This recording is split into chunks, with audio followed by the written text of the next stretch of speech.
Yo, what is up, guys? James Carter TV here for another edition of my 32 teams in 32 days 2015 NFL season preview videos. Today, we are talking about the Philadelphia Eagles and how well they will do in 2015. We will talk about their strengths, weaknesses, my prediction for the team, including their best case scenario and their worst case scenario, and I'll look at their toughness of their schedule and how that will play into their win-loss prediction as far as I'm concerned. So, Philadelphia Eagles, yet another year under the Chip Kelly reign. The last 2 years went well. But now there's been even more changes than there were last year. And these changes are some that everyone, including a lot of you Eagles fans, are looking at and raising an eyebrow and saying, what are you doing, Chip Kelly? Is there a method behind this madness, or are you just mad? Let's talk about the strengths for the Philadelphia Eagles. Firstly, why is this? Okay. Firstly, offensive line. Now, it's gone down from where it was before. They had Evan Mathis on that offensive line as a left guard, but you can make an argument, there were stats that prove this, that last year they were kind of better without Evan Mathis than they were with him. They ran the ball somewhat better, they had somewhat better pass protection. Is there something to that? I don't know, but Chip Kelly felt reasonable enough to get rid of them. But the offensive line, it's a great group. You have Jason Peters on the left side, he locks it down. You have Jason Kelsey in the middle, he's one of the better centers in the league. It's Lane Johnson, who was drafted with the 4th overall pick in 2013. It's funny to think you would take a right tackle with the first pick in 2013, but hey, it worked, you know, so I'm not going to hate too much on that. So the end result is, hey, the Eagles, the offensive line, hey, it's a strength for this team. The other strength to me, outside linebackers and pretty much the whole linebacking core, period. Mainly outside linebackers, Connor Barwin, who will have 10+ sacks. That's something you can expect of him. And on the other side, Brandon Graham, who they were able to re-sign in free agency, and he's an essential piece for them, even though it was sometimes intermittent in his play. Trent Cole would sometimes switch with him, and there'd be some rotation there. Now Brandon Graham will step up more now that Trent Cole is gone, and I expect him to do well, because hell, I think Brandon Graham is actually better than Connor Barwin. I know Connor Barwin has the production, but Brandon Graham is a better coverage player and more of a consistent pass rusher. Yes, Barwin has the numbers, and hey, I guess that's all that matters, but I like Brandon Graham more. So you have two strong outside linebackers. I'm not a big fan of D'Amico Ryans on the inside, but it's okay because behind him you have Michael Kendricks. Why Michael Kendricks does not get more reps than D'Amico Ryans, I will never understand. And then on the other side, you got Kiko Alonso, who tore his ACL in 2014, but he looked damn good in 2013, and now you have him back in a Chip Kelly type system. Expect him to produce well in 2015. So those are the big strengths for this team. Weaknesses, let's talk about them. Quarterback. I'm sorry. I know Eagles fans want to believe that Sam Bradford is going to give them something he never gave to St. Louis. But guys, he never gave it to St. Louis, at least on a consistent basis. Maybe 7 games out of the 16 possible games in the 2013 NFL season. Maybe Sam Bradford did something, but he can't play. He physically cannot play. Like, his knees won't allow him to play. This man will get injured. You have to be prepared for that. And they are, because they have one of the better backup quarterbacks in the NFL in Mark Sanchez. But the problem is Mark Sanchez is still Mark Sanchez. Yes, the Chip Kelly system can hide some of those issues that he has, but he's still Mark Sanchez, and he can still make mistakes, and he's still the guy that led you down to Washington, D.C., last season and lost to the Washington freaking Redskins in December when RG3 looked like a shell of himself. Somehow, some way, Mark Sanchez lost to that Redskins team last season. And also, even this season, I'm looking at their game against the Redskins, whether it be in Washington or not, they're going to lose to the Redskins. They're going to find a way to lose to the Redskins, because they found a way last year. And even when they won last year, they barely won against a Kirk Cousins-led Washington Redskins team in a score that was like 37-34.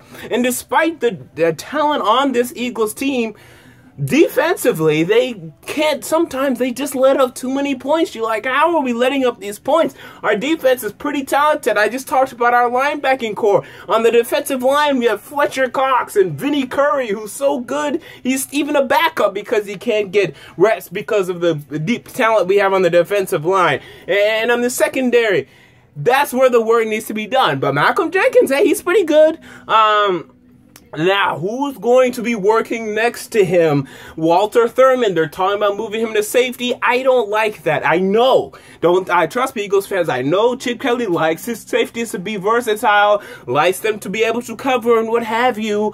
But strong safety? I mean, Walter Thurman is not a good enough tackler to tackle Marshawn Lynch. If you want Walter Thurman to be in the box trying to tackle Marshawn Lynch, he's not going to have a good time. The guy's like 5'10", 180. I mean, so I don't know how you expect him to be in the box safety. That's not going to work out for you. They signed Brandon Browner in free agency. He's going to be walking down one of the cornerback positions. You hope he's not going to be a free agent bust. I don't think he will, but that's something we need to look out for.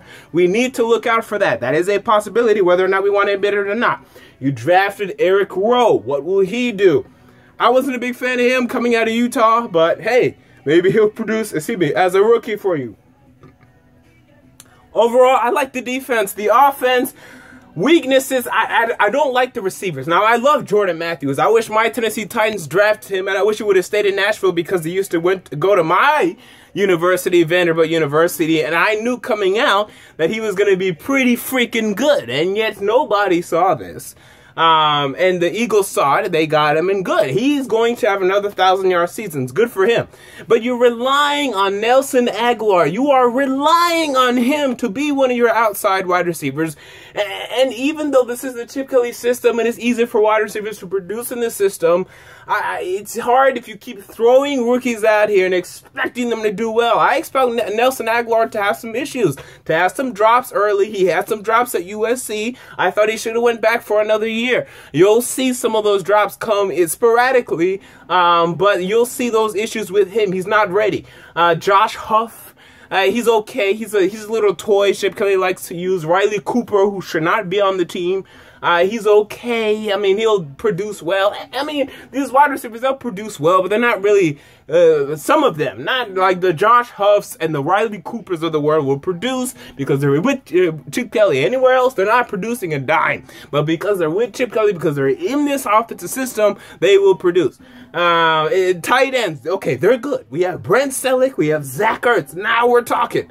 And then running backs, boom. You have DeMarco Murray back there, and you have Ryan Matthews, and you have Darren Sproles. So there's plenty of running backs back there for you.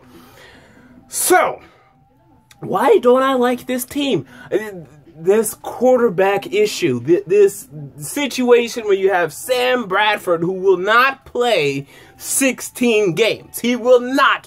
I am willing, in this 32 teams and 32-day videos, I really do not assume injury. I never want to assume that. The chances are less than 50%. It's not likely. It's not probable with most of the players, if not all of the players in the NFL, except for guys like Sam Bradford. You know he will get hurt. There is no way on this green planet Earth that Sam Bradford will play 16 games for you. So now, we're talking about Mark Sanchez and possibly Tim Tebow playing a significant amount of time in the 2015 NFL season. And I don't like to hear that.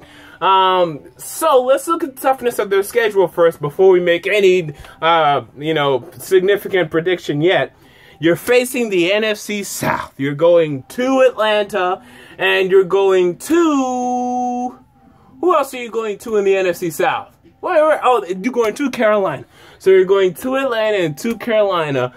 Those might be difficult games. I expect Atlanta and Carolina to be in the running for the NFC South. I like the Saints, but they're going to be in the running. They're going to be better than they were last season. So those are difficult games right there.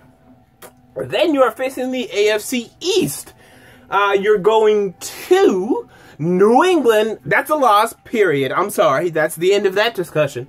And you're going to New York Jets, fine. Okay, now we're talking. And you host Miami and you host Buffalo. Okay, good. But I don't like the going to New England part. You should be able to take handle business in New York Jets, or at the New York Jets, so that should be an issue there. AFC East will be kind to you. NFC South, I'm not so sure. Then your own division, the NFC East. I like the Cowboys. You don't like to hear that. I like the Cowboys. I think their offense is stacked, but you'll split with them. I mean, the Eagles will split with the Cowboys. I'm going to say with the Giants and with the Redskins. I think splits will split. That's what the NFC East likes to do. These teams, they beat each other. They know each other so well. Expect splits down the line. I think you guys, I don't know, what'd you guys do? You guys, what's the term? I'm already forgetting the term. You guys beat the Giants twice last year. Swept. That's the term. Swept the Giants last year, I believe. But the Giants are going to be better. The Redskins are going to be better. Everyone in the division is going to be better. I think the Cowboys will be a little bit worse. Your division got better. You're going against the NFC South and 2 difficult road games there. I don't really like the Eagles this season. Best case scenario, I'm wrong about Sam Bradford. He plays 16 regular season games. He's able to adjust well in the Chip Kelly system. And you never have to see Mark Sanchez again. Best case scenario, Eagles go 11-5. They're in the playoffs again. You know, good. Worst case scenario, Bradford gets injured early. Mark Sanchez is abysmal. They play Tim Tebow. And they go... Even with this talented roster, the worst case I could see would be 7-9, maybe 6-10. 6-10. That's the worst I could see. My prediction, 8-8. You know, I like the running back. I like the offensive line. I like the defense, although they don't play as well as they should. I should like them more. Last year they were talented as could be, and they still gave up hella points. So what is up with that, you know? You traded Brandon Boykin. Why? I mean, this is a guy that was your slot corner. You knew what you were going to get from this slot corner. I don't understand that. Ultimately, again, 8-8. No playoffs. I think you need to have Chip Kelly. He's going to go searching for his quarterback. I'm sorry, Sam Bradford and Mark Sanchez and Tim Tebow. That's not it. And in the NFL, if you do not have a quarterback that you can trust, good luck making the playoffs. That's all I'm going to say. If I'm wrong, please come back to this video and yell at me after the season and tell me how much of an idiot I am. I'd love to hear back from you. Until next time, James Carter TV, I'm out. Peace.